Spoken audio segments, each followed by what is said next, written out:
Today I am making Viennese baguette, and it's not the same as French baguette. It's actually completely different, but before start, I highly recommend that you invest in a digital scale because this is gonna be your best friend when you're baking. The Viennese baguette is much more softer and lighter, and you can also make it sweet. First, let's whip the flour. 500 grams of bread flour. I love this one with the handle on the side. So quick. To this, I'm adding 1 teaspoon salt. Give it a little whisk just to distribute that salt nice evenly. Now, for my yeast. Here I got 250 milliliters or 1 cup of warm milk. Into this, I'm adding 40 grams of sugar and 7 grams of dry instant yeast. And we'll stir it just a little bit. Don't need to stir too much. It'll melt on its own. The warm milk will help to activate the yeast. I'll let this sit for a few minutes. Okay, so it's been about 5-6 minutes. You see how it started to grow, that layer? Perfect. So it's activated. Now, flour. Into this, I'm gonna add 60 grams of room temperature butter. I did melt it a little bit because it was kind of cold, and I'm in a rush. But it's still kind of room temperatured. 60 grams. It has to be room temperature so it can blend it in easy. 2 eggs. Normally you do not add eggs to bread, but this Viennese baguette recipe says 2 eggs. So I'm gonna do 2 beautiful eggs. Make sure no shell gets in. Perfect, beautiful. Into this goes the yeast. Switching over to my workstation because I am not about to do this with hand. Make sure you lock it. This is an amazing tool to invest in, and this is gonna do the work for me. I'm looking for a texture that's still a little bit sticky. I'll show you exactly when to stop, but this is gonna go for a few minutes. Not too long, because if it's too long, it's gonna be too dense. So I see that it's mixing well, but there's a lot of flour on the wall. So, you know, just to help it out, you can scrape this flour. Not too much. You don't want to pick up any liquid on your spatula because we need all the liquid in here to make sure it's not dry.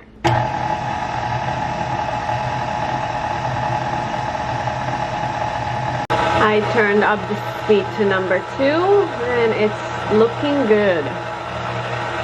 It's been 4 minutes. So I see that there's a lot kind of collecting on the wall, so I'm gonna help it a little bit.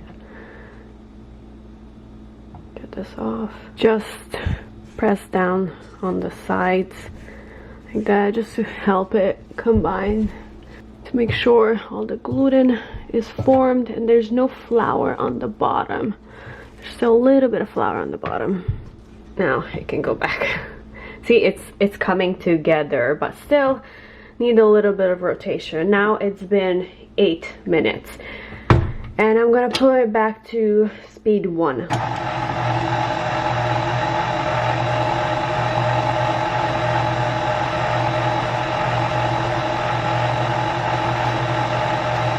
Alright, it's been 15 minutes and look at that gooiness.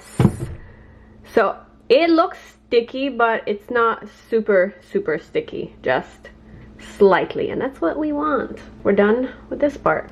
Back here, again, just gonna scrape down the walls. When I do this, it helps to remove it from the spatula easily. Alright, so this is pretty much done. Ooh, nice, beautiful. It also smells really good if you like bread, yeasty bread smell. Smells so good. Now the waiting part, cover this with a cloth and put it in a warm place in your kitchen or in your home. A little secret, the top of your fridge is one of the warmest places in your kitchen for about 2 hours. Yeah, until it rises. A little tip while my bread is rising. If your bread does not rise, that means the yeast you used is dead, expired, dead. It's not rising. So that's something that you have to keep in mind whenever you buy yeast, to make sure you look at the expiration date. Okay, I also put my rope on to keep it warm because it is winter. I don't really use the heater. I also put on plastic wrap, and this is 1 hour. I still have another hour to go. So it's rising slowly, but it's rising. All right, so 2 hours is up. It got thick. It got thick. I really do think the plastic helps a little bit.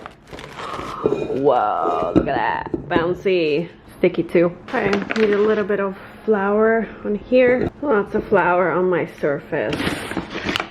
Okay, and now put some flour in the spatula too. And help it out.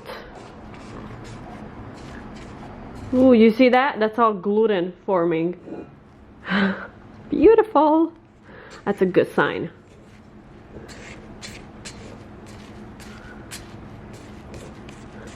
Then I'm gonna throw a little bit of flour at the end over there so it doesn't really stick to it. Helps it a little bit. Let it drop out. Perfect. Alright, let me rotate this a little bit. Gotta get the flour in so it's not sticky. Perfect. So we're just gonna work this a little bit.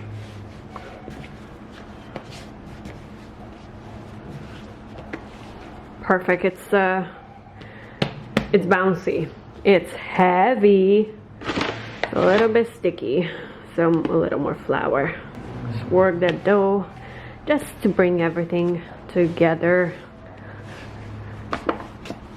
But it's pretty much done. There's nothing else that you really need to do. So I would like 5 pieces, and what I'm gonna do is, it's pretty much the center. You have to go down.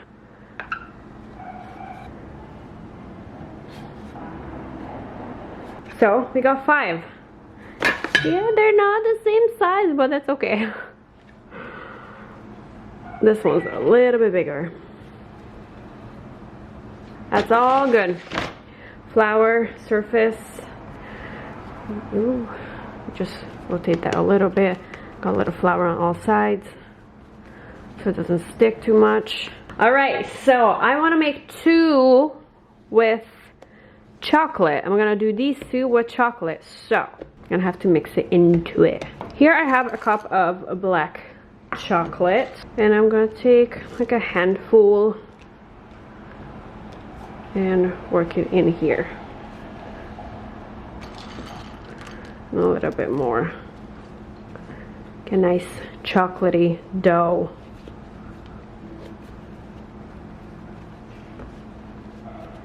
All right, good enough.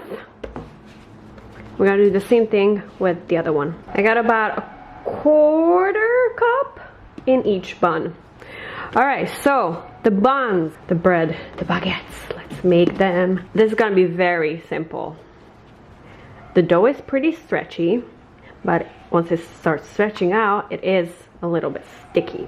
So you wanna kind of stretch it out this way, so it's longer, kind of like a baguette shape. Ooh.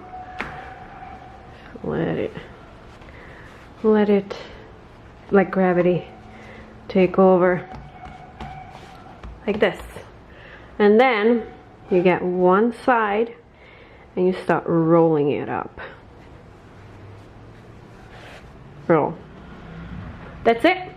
And the end, kind of just push it underneath so it has a nice round end. Pushing it underneath. That's it. See how simple that was? And it is gonna grow a little bit more, so you don't have to worry about that. Over here I have wax paper, and I'm gonna put my breads on it. Now, unfortunately, I do not have the baguette maker that's supposed to like separate them and kind of keep them in place, but I'm gonna get creative and I'm gonna try to create borders between them. I got aluminum foil, so I think what I'm gonna do is try to round them up like this and then put it kind of in between so they don't touch. Rotating this up, kind of like a wall in between the two. I've never done this, so if it works out well, I deserve a prize. I'm just hoping it's not gonna kind of pick up the shape of this, but should be good. These two on the side, they might get a little thick, but this should be good. All right, I'm gonna let it rest for 30 minutes. All right, so 30 minutes later, they've risen a little bit, and I'm gonna bake this at 400 for 20 minutes. But first, we have to glaze them. 1 egg bean. We're just gonna glaze this, and it's gonna give it a very nice shine. And then I'm gonna use the bread lame to cut slices into it. This is the bread lame. It's basically just a razor blade. And with this, we're gonna make cuts into it.